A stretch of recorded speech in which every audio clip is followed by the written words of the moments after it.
This tutorial shows you how to check your PC's RAM for errors that could be causing crashes or slowdowns. First, click on the Start menu and type Memory Diagnostic in the search bar. After that, click on Windows Memory Diagnostic from the search results. Let me show you.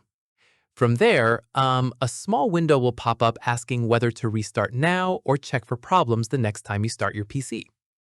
At this point, click on Restart Now and check for problems to begin the scan immediately. In the next step, your PC will restart and a blue screen will appear showing the memory test in progress. Following this, wait for the test to complete. This usually takes several minutes depending on how much RAM you have. Once done, your PC will restart automatically once the test finishes.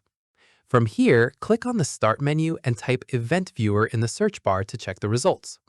At this stage, click on Windows Logs and then click on System from the left side menu.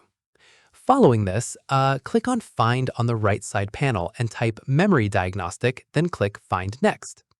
Once completed, click on the result to view whether any errors were detected during the test. Keep in mind, if errors are found, it usually points to a hardware issue with your RAM that may need replacing.